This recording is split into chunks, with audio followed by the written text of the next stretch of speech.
Hi, I'm Juanita from Nearby Artisans, and today I'm going to show you how to use these vinyl color charts to create your designs. The color fill chart over here, it's great because you can get almost every color that exists. You can use some fantastic colors. You can get those color hex codes and their RGB numbers to use later. And these are wonderful, but there's so many colors that you can use. And if you're using vinyl, you're limited to the colors of vinyl that they're selling. And these are wonderful colors right here. And I don't want to have to try to figure out what color of vinyl to order if I pick this color right here to use, or one of these colors. Then I have to try to match it as well as I can. And if I'm showing this to a customer, I don't want to later come up with a different color than the customer is seeing. Now, these colors might vary slightly depending on your monitor because it does have its own differences, and the printer you're using if you print these out. But you're going to get close to the color, close to the true vinyl color. And you can download these from almost every company that you order vinyl from. And they're easy. It's just either a right click or a print screen or a snipping tool to get these and to put them into your silhouette screen. I have a file that I keep that is just for the vinyl color charts from the companies that I buy vinyl from.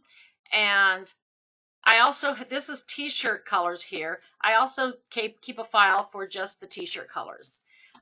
So they're always available for me. I just pull it up and I can just copy that and pull it into the screen I'm using.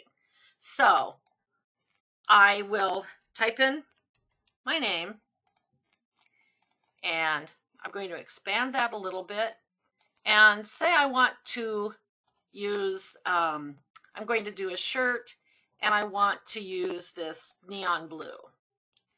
Or I might decide, oh, maybe I want the mint blue.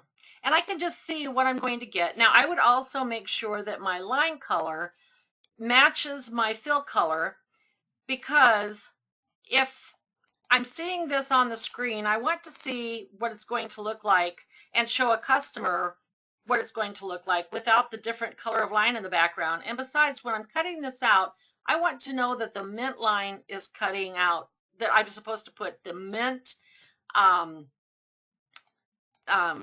in. And plus it's just, easier to keep track of everything if it's the same.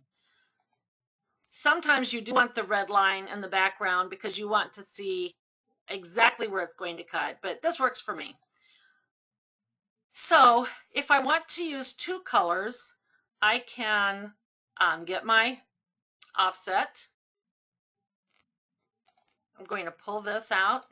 I'm going to make sure that this is a compound path. And now I can think about the colors I want to use with this, this minty color. And maybe I want to use a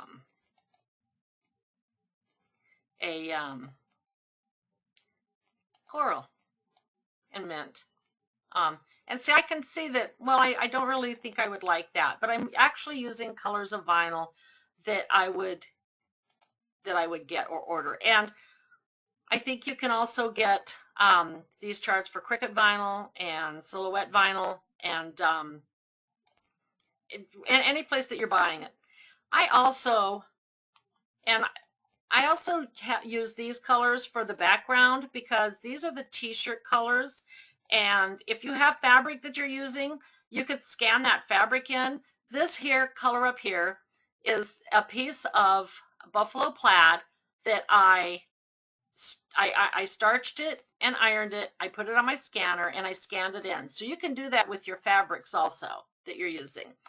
So I'm going to use a powder blue and see how that looks. Now I want to take this rectangle, just going to make a big rectangle. I'm going to put it to the back, and I'm going to see how that would look on a shirt that was that color. And see, I'm getting just true colors. They may not be 100% perfect and exact, but I'm getting it closer than I would be getting from picking colors here and then trying to match those afterward. It's just easier. It just makes sense. There's just so much you can do of seeing how it's going to look. You can also see if you were making a sign, say if you were doing things for a wedding, and brides often want things to be exact colors, you can see what colors would work better together. Let's see if it was going to be blues. I can use that blue, and then the pink, or it's just better to use the color charts for me. Because it just makes it so much easier. And I think this is Gildan, and I think this is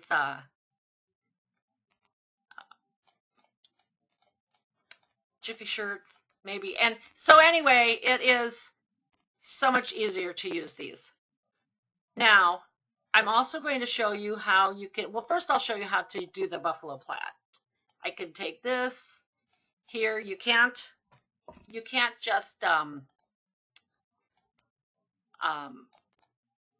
click on that because there's so many different colors in there that it won't come out right. I can show you like how that would look.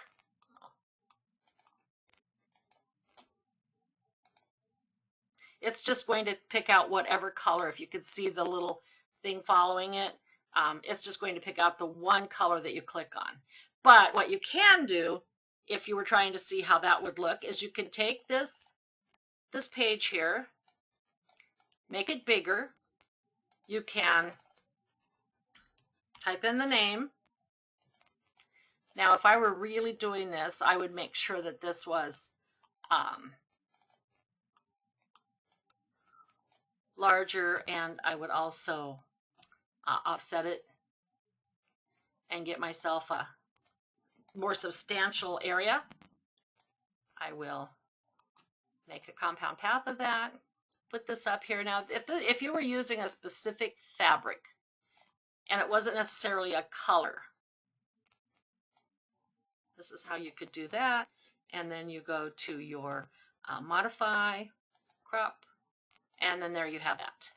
So you have your buffalo plaid text, and you could then make a compound path of that. You could get an offset.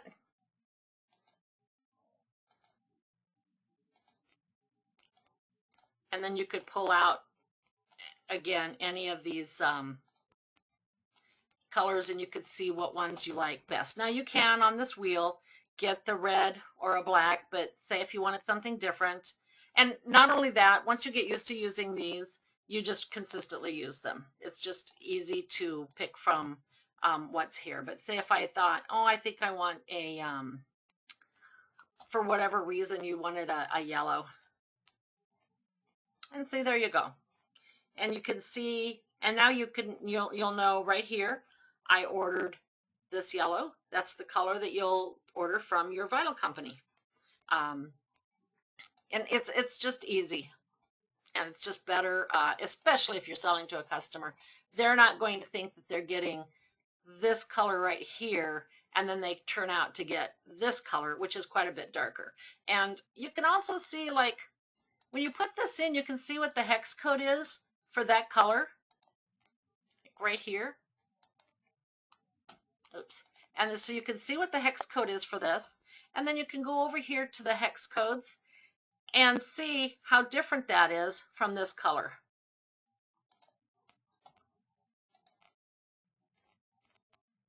You could put in this color here. Now that's the hex code for that, 49E500. Now if I go over here and I click on that, that's not 49E500. So you see that there is a variation. And for a customer, you want it to be as perfect as possible of what they're seeing on the screen or what they're seeing in a printout. So the other thing I want to do is show you how you can make some of your own fonts. I'm going to type in, again, my name. I could type in A through Z, I could type,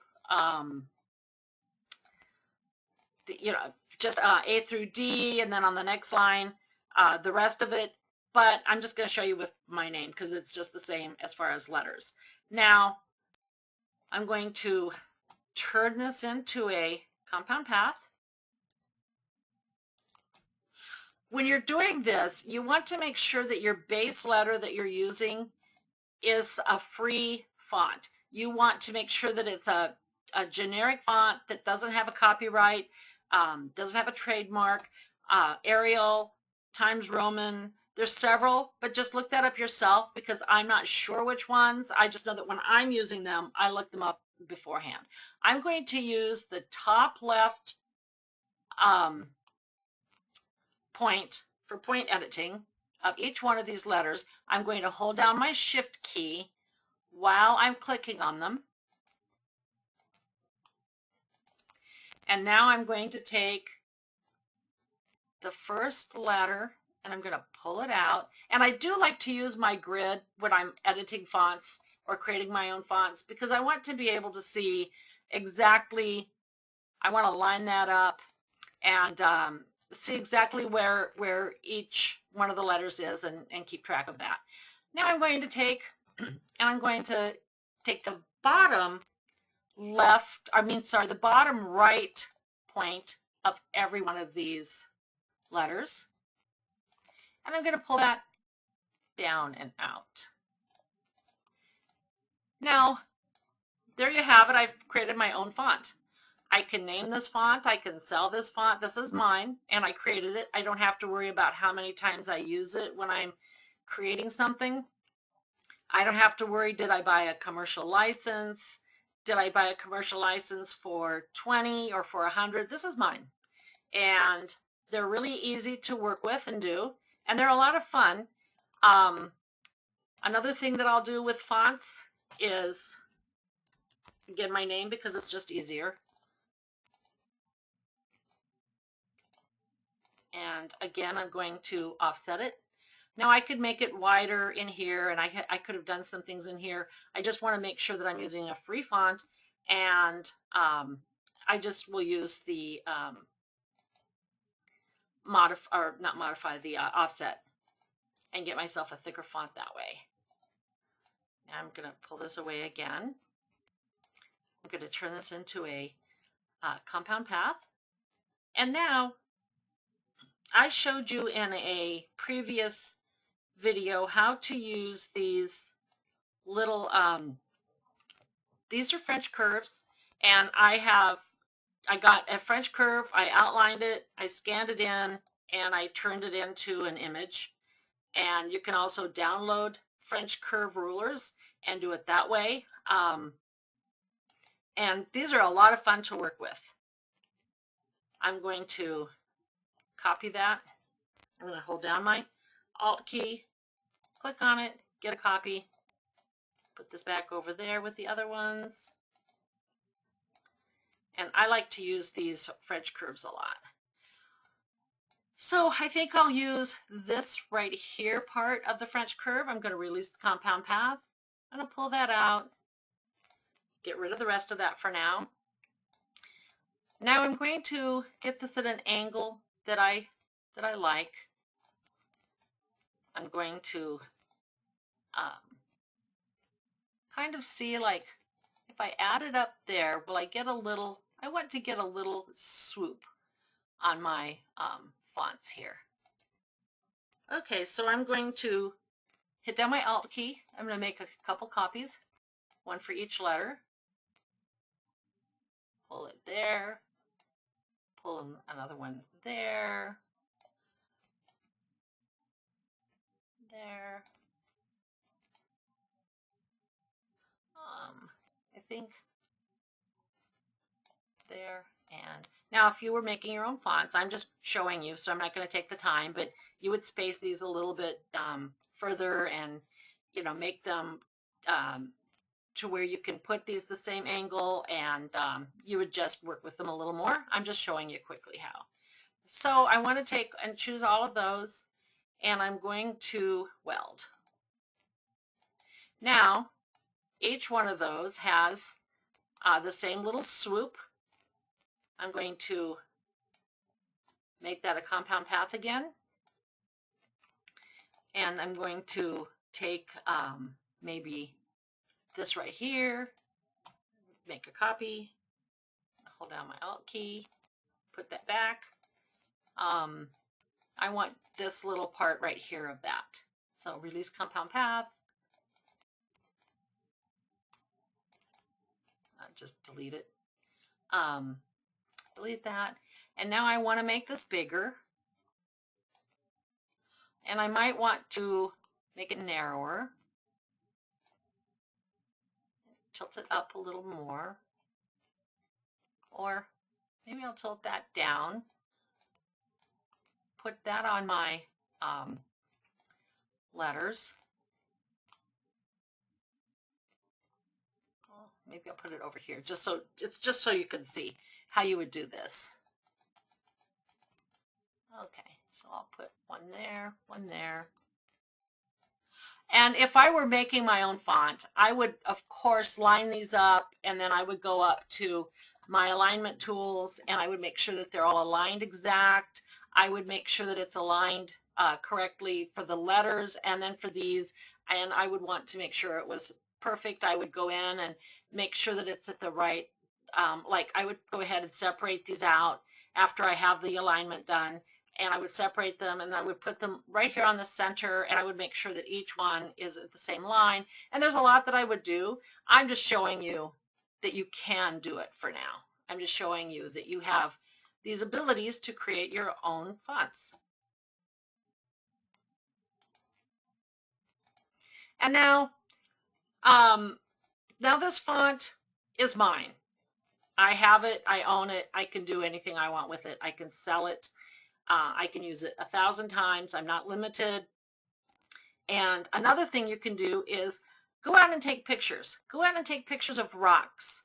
Go out and take pictures of water, of the sky, and pull them into your Silhouette Studio software and have that be the background. Paint a section of drywall gold or silver and take a picture of it and use that for your background, and get creative and create some of your own things so that you don't always have to worry about the copyrights, and maybe even you can make some money selling these things. And where would you sell them? You could go on to Nearby Artisans, the website, and be listed and use that to let people in your community know that you're there and what you sell. I hope you have a lot of fun with using these t-shirt charts and the vinyl charts, and you create some things on your own.